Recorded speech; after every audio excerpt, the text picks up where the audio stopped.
Assalamualaikum warahmatullahi wabarakatuh. Sebelum masuk ke pembahasan video kami, bantu support channel kami dengan like, subscribe, dan nyalakan lonceng notifikasinya. Ma'ruf Al-Qarhi rahimahullah, diriwayatkan kedua orang tua Abu Mahfuz Ma'ruf bin Firuz Al-Qarhi adalah pemeluk agama Nasrani.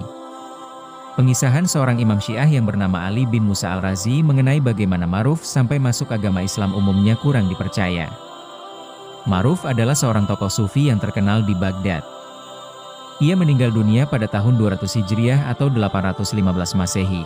Sebab Ma'ruf Al-Qarhi memeluk agama Islam, kedua orang tua Ma'ruf Al-Qarhi beragama Nasrani.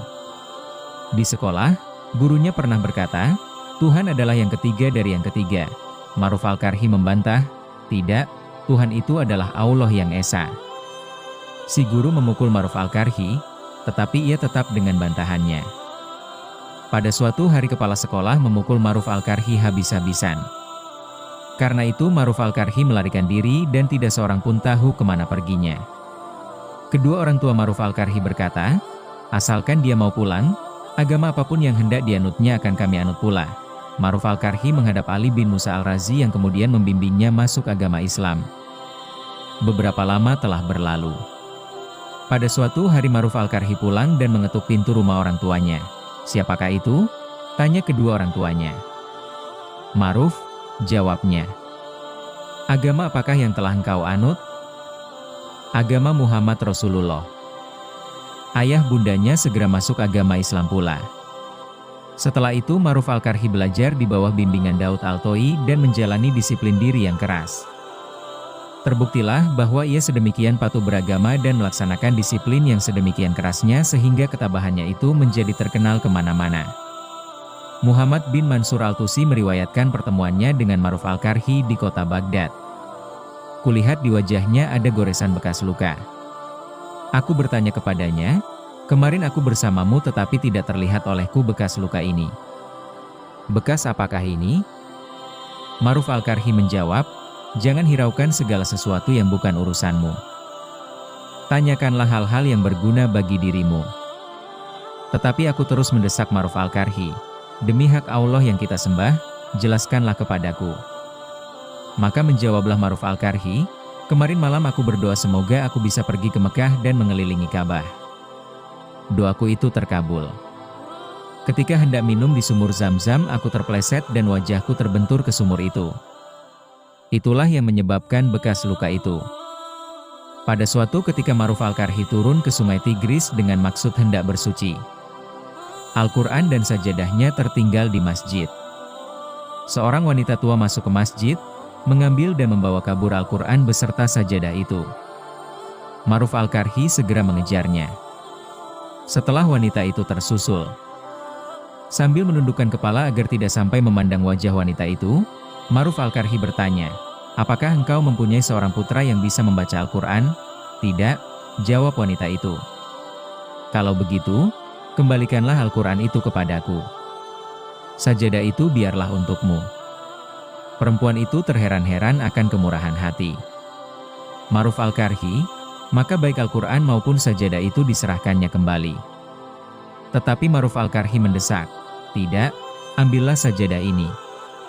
Sajadah ini adalah hakmu yang halal. Si wanita bergegas meninggalkan tempat itu dengan perasaan malu dan tak habis pikir. Kejadian dan kisah mengenai Ma'ruf Al-Qarhi. Pada suatu hari ketika Ma'ruf Al-Qarhi berjalan bersama murid-muridnya. Mereka bertemu dengan serombongan anak muda yang sedang menuju ke tujuan yang sama. Di sepanjang perjalanan sampai ke sungai Tigris, anak-anak muda itu menunjukkan tingkah laku yang memuakkan. Murid-murid Ma'ruf Al-Qarhi mendesaknya. Guru, mintalah kepada Allah yang Maha Besar untuk membenamkan mereka semua sehingga bumi ini bersih dari kehadiran mereka yang menjijikan. Ma'ruf Al-Qarhi menjawab, mengadahkanlah tangan kalian. Setelah itu berdoalah Ma'ruf Al-Qarhi.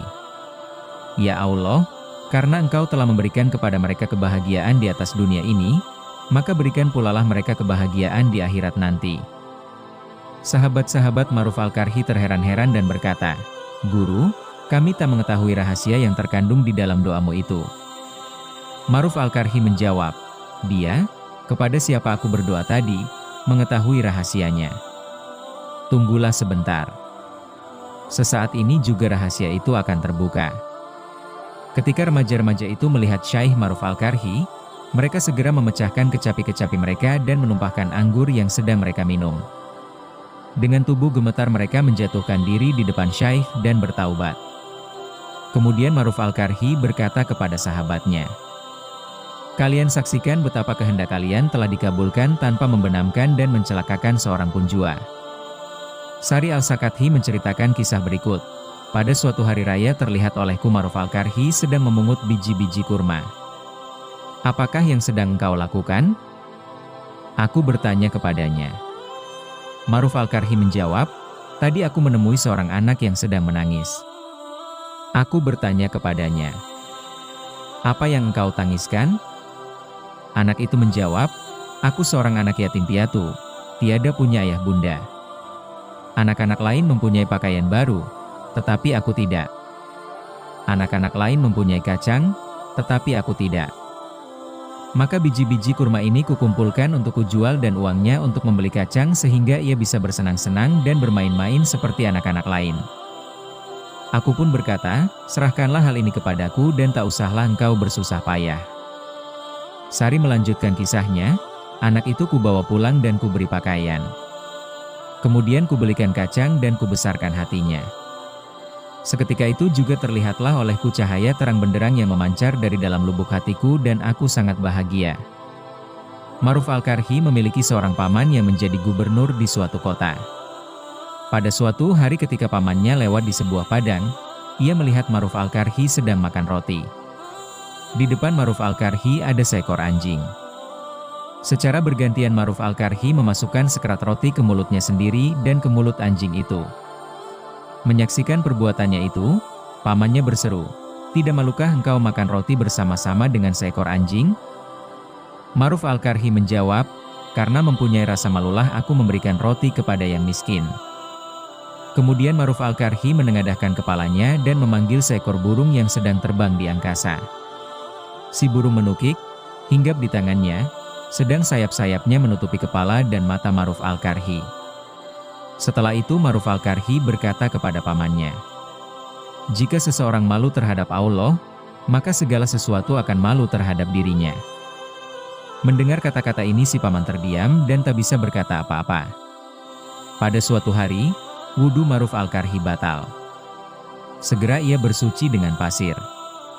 Melihat hal ini orang-orang menegurnya, "Lihatlah, di situ sungai Tigris tetapi mengapa engkau bersuci dengan pasir?" Ma'ruf Al-Karhi menjawab, "Mungkin sekali aku telah mati sebelum sampai ke situ." Pada suatu hari beberapa orang Syiah mendobrak pintu rumah Riza dan menyerang Ma'ruf Al-Karhi sehingga tulang rusuknya patah. Ma'ruf Al-Karhi tergeletak dalam keadaan yang sangat mengkhawatirkan. Sari Al-Sakathi berkata kepada Ma'ruf Al-Karhi, "Sampaikanlah wasiatmu yang terakhir." Ma'ruf Al-Karhi berkata, "Apabila aku mati, lepaskanlah pakaianku dan sedekahkanlah. Aku ingin meninggalkan dunia ini dalam keadaan telanjang seperti ketika aku dilahirkan dari rahim ibuku." Ketika Ma'ruf Al-Karhi meninggal, peri kemanusiaan dan kerendahan hatinya sedemikian harum sehingga semua kaum, baik yang beragama Yahudi, Nasrani maupun Islam mengakuinya sebagai salah seorang di antara mereka. Pelayannya menyampaikan bahwa Ma'ruf Al-Karhi pernah berpesan, "Bila ada suatu kaum yang bisa mengangkat peti matiku nanti, maka aku adalah salah seorang di antara mereka." Kemudian ternyata orang-orang Nasrani tidak bisa mengangkat peti matinya. Begitu pula dengan orang-orang Yahudi. Ketika tiba giliran orang-orang Muslim, ternyata mereka berhasil. Kemudian mereka mensholatkan jenazahnya dan menguburkannya di tempat itu juga. Sari Al-Sakathi meriwayatkan sebagai berikut ini, "Setelah Ma'ruf Al-Karhi meninggal, dalam suatu mimpi aku bertemu dengan dia. Ma'ruf Al-Karhi sedang berdiri di bawah singgasana. Matanya terbuka lebar seperti seorang yang terkesima dan berputus asa. Kemudian terdengarlah seruan Allah kepada malaikat-malaikatnya. Siapakah dia ini? Ya Allah, sesungguhnya Engkau yang Maha Tahu. Malaikat-malaikat itu menjawab, dia inilah Ma'ruf Al-Karhi. Terdengar sabdanya. Ia terkesima dan terpesona karena cinta kasih kami. Hanya dengan memandang kami sajalah ia bisa sadar kembali. Hanya dengan menemui kami sajalah ia akan menemukan dirinya kembali. Wallahu a'lam bishawab. Subar, Kitab Tazkiratul Aulia, Al-Imam Fariduddin Attar rahimahullah. Wassalamualaikum warahmatullahi wabarakatuh.